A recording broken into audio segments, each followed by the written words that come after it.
Bum, bum, bum, bum. Bum, bum, bum. What an insane thing I'm making you do. So sorry. I really thought I had it for a second, and I'm not going to get it, but I want you to tell me, and I will. I'll like. You'll do that thing where you're like, how did I not guess that? Yeah, unless I truthfully was not going to get it. Tell it's me. the Raven. Okay, honestly, that was my guess, and I don't say that lightly, and it sounds like I'm lying. I can't help sound like I'm lying, but I truly thought it was potentially the Raven. I was also trying to think whether it was Robert Frost, but less well known. Right. Can I offer that it's very interesting that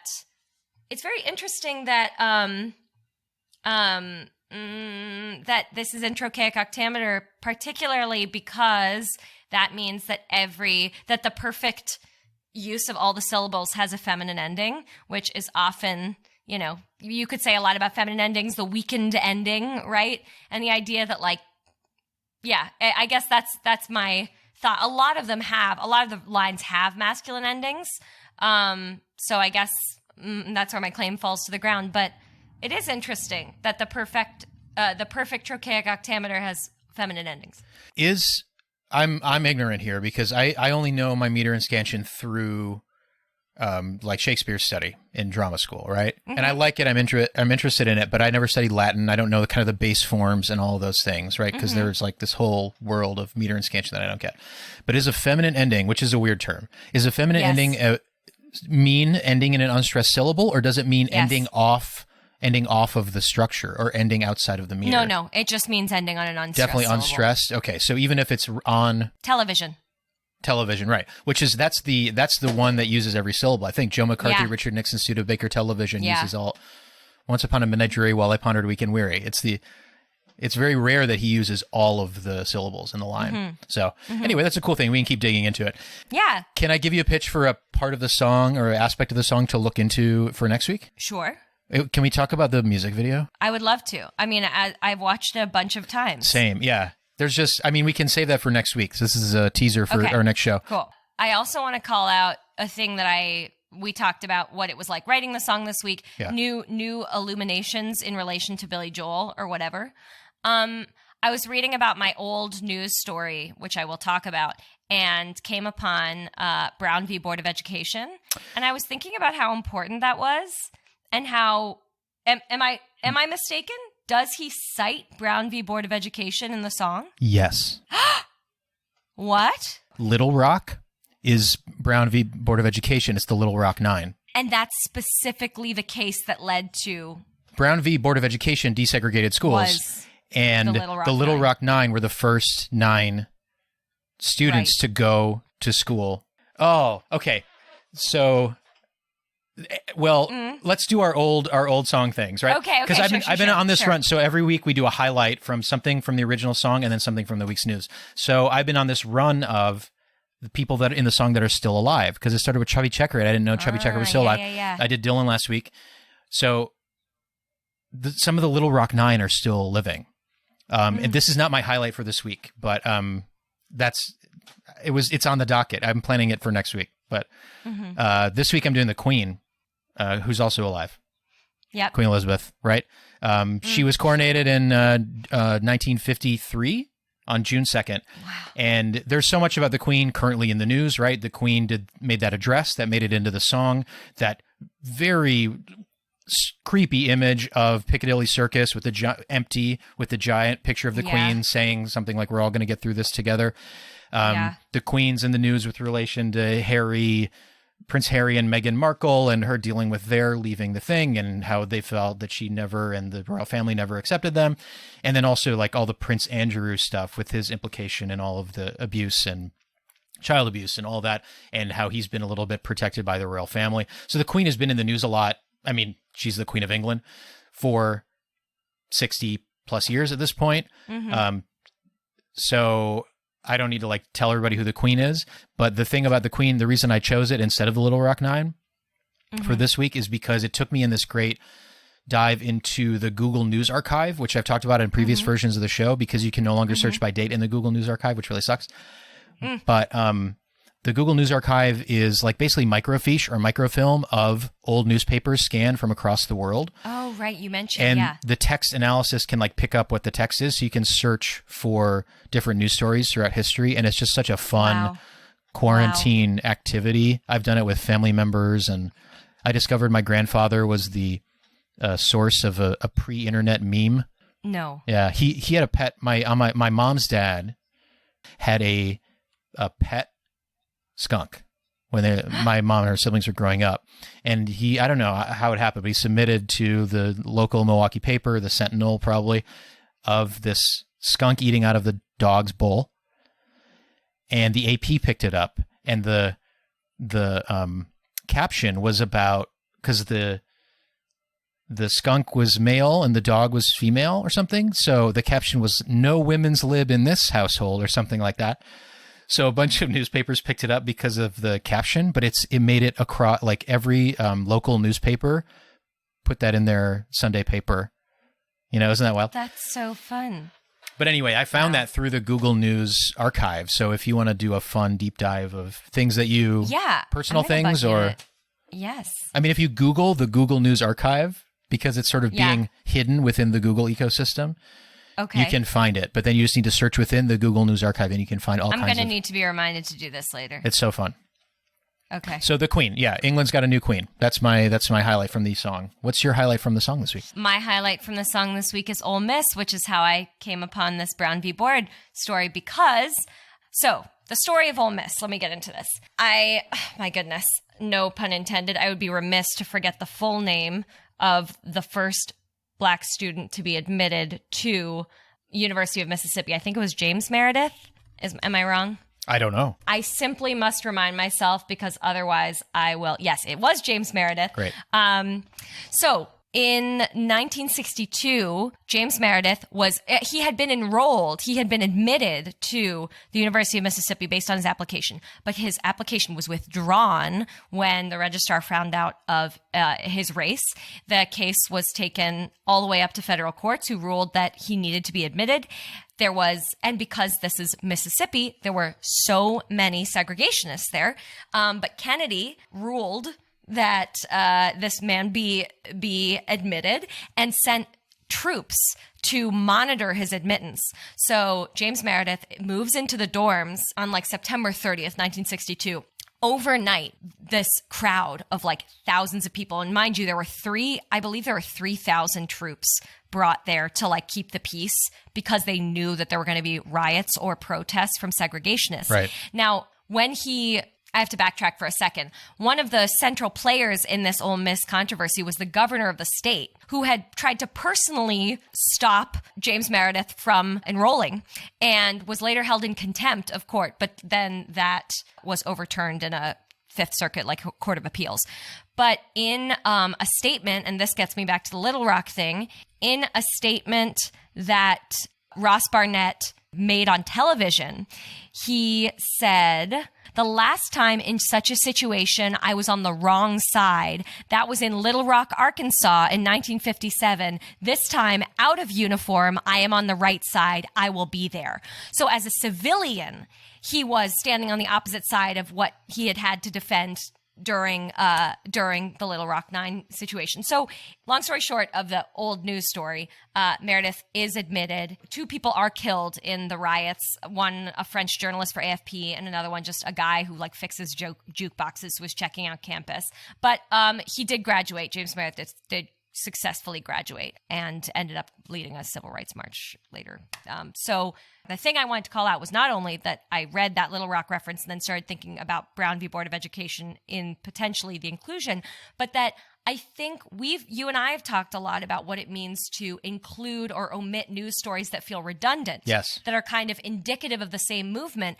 And it was heartening to see 2 references to similar issues, of kind of intertwined issues, cited in the song. Well, I mean, yeah, the more that I listen to the song and the more that we do these things. Okay, first of all, I should have gone with Little Rock this week because we had this amazing synchronicity last week with our old highlights where you had Pasternak, who's a Nobel Literature Laureate, and I had Bob Dylan, who's a Nobel Literature Laureate.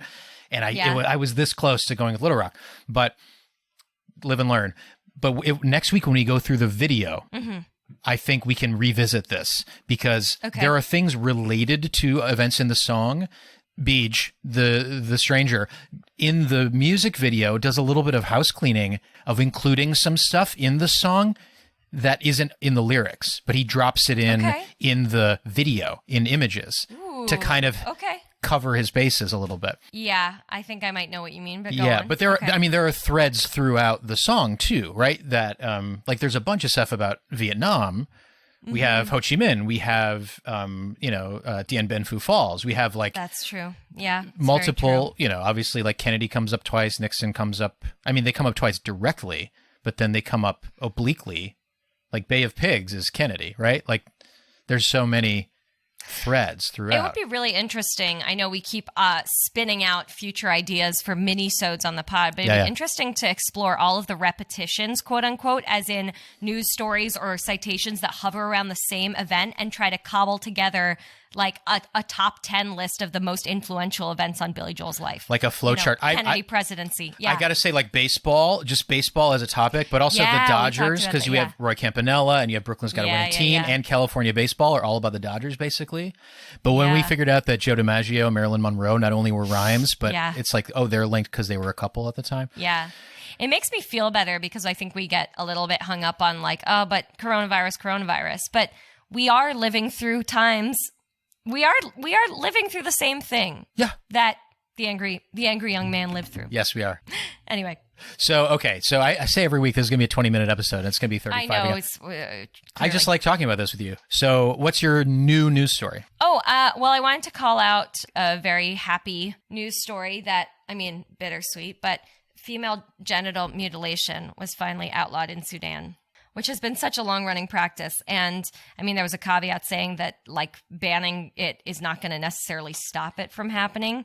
But it was the UN had an estimate that nearly 9 in 10 Sudanese women have been subjected to genital mutilation. I forget where I first heard about this story, but it's just, genital mutilation is one of the most awful, awful things.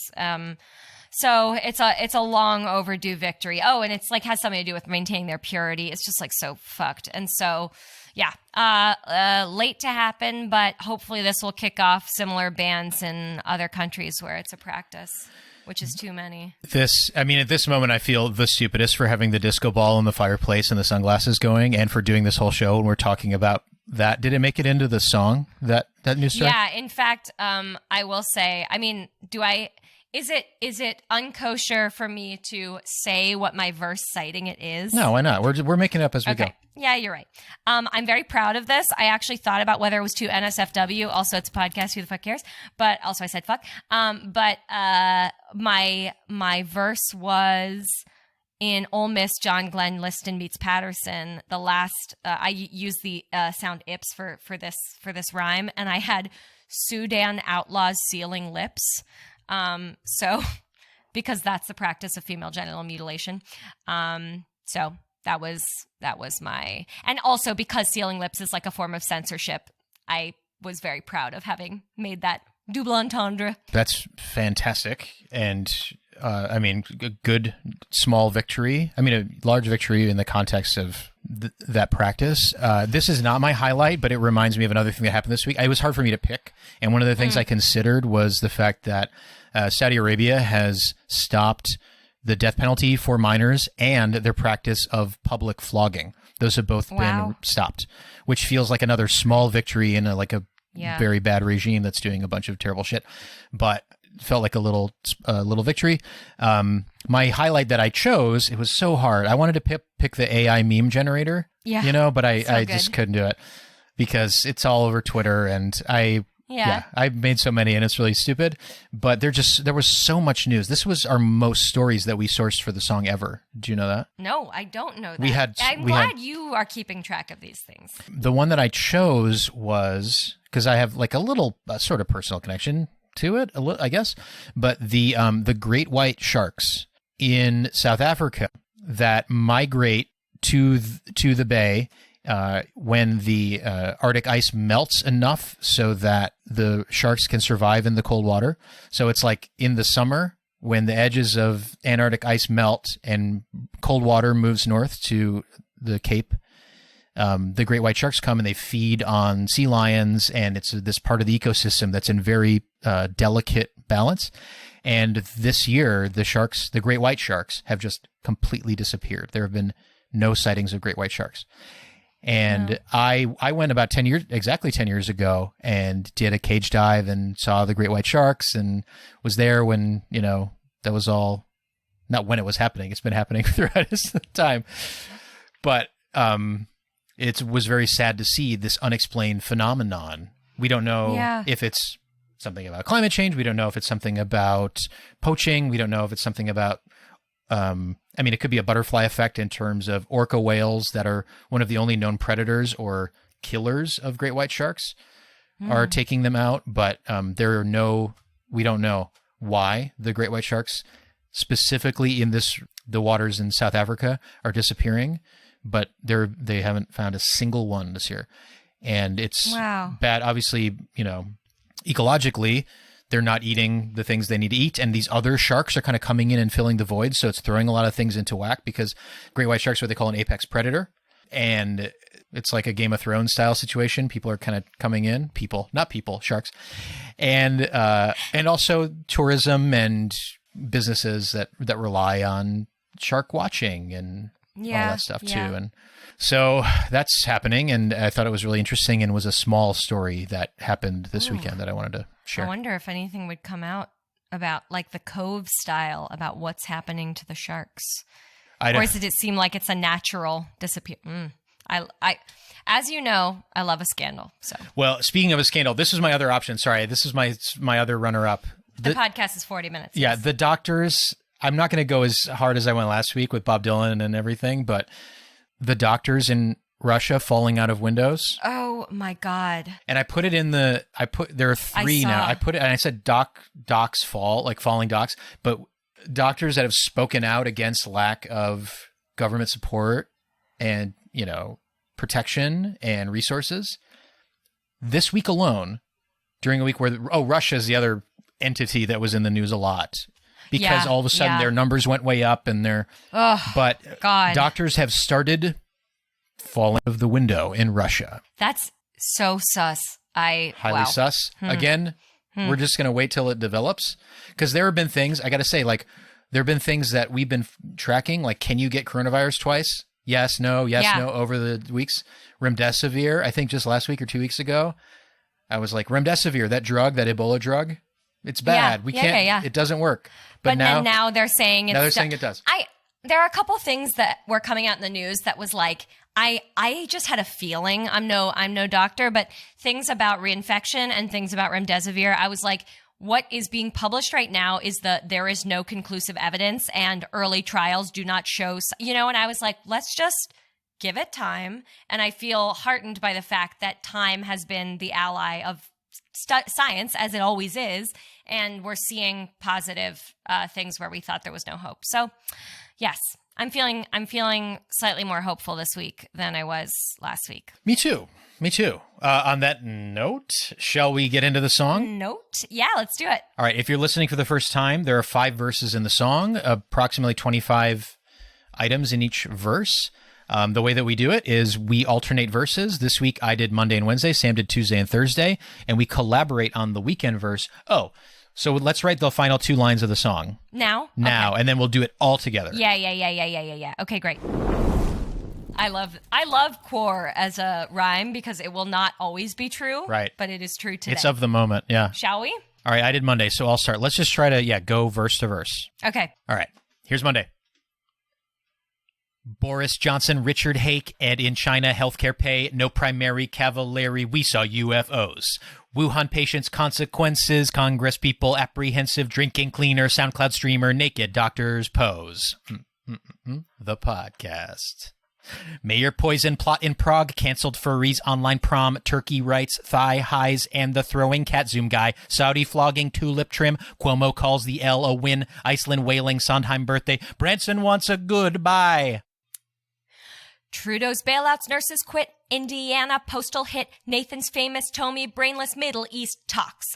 Migrants freed, Tara Reid, Ashaninka AMC, Russian trust falls, anti-union flocks. Vilnius, aid goes green, monkeys got a good vaccine, Jerry Givens, Gatsby ban, fines for sneezing in Queensland, Hagen, Tripoli, Pence ignores a policy, contact trace, first pug case, second wave in Germany. Me, Dickton, start the podcast.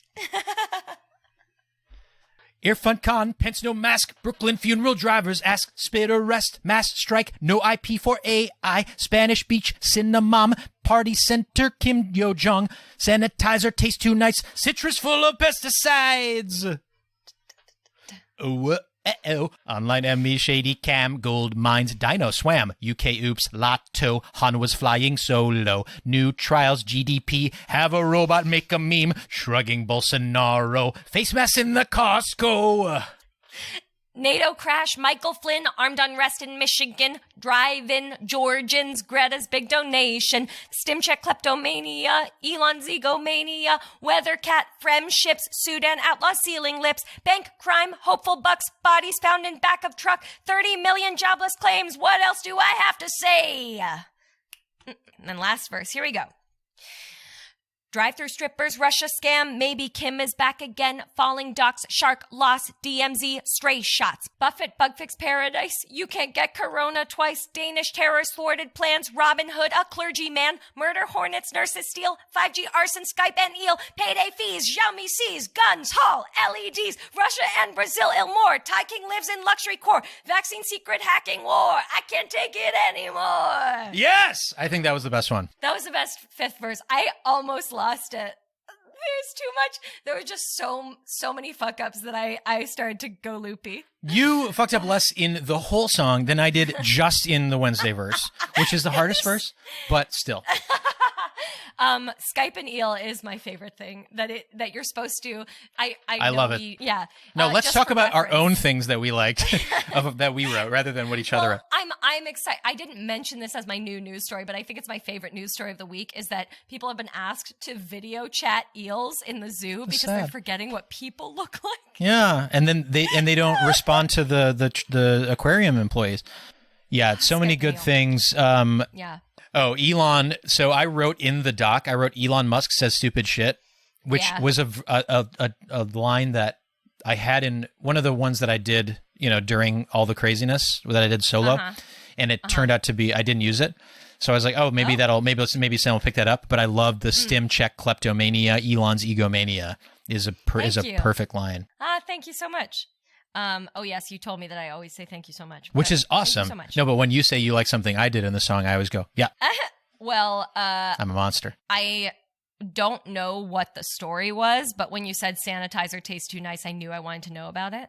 Is it just like people want to eat the sanitizer? Yeah, it's not about the Trump stuff. It's really that so many people are now making sanitizer that weren't formerly producing it, and the FDA has asked producers of sanitizer to make it taste worse because they're not using denatured alcohol.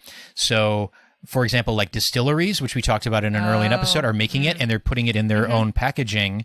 And teens that are not in school, that are quarantined home with their parents, are finding these bottles that look like alcohol and they're chugging it. And also they can't tell. Like when they drink it, they don't stop like, oh, this is shit. It tastes like booze. So the FDA is asking producers of sanitizer, especially new ones, to make it taste worse. And yeah. And then citrus full of pesticides for children with thalidomide was I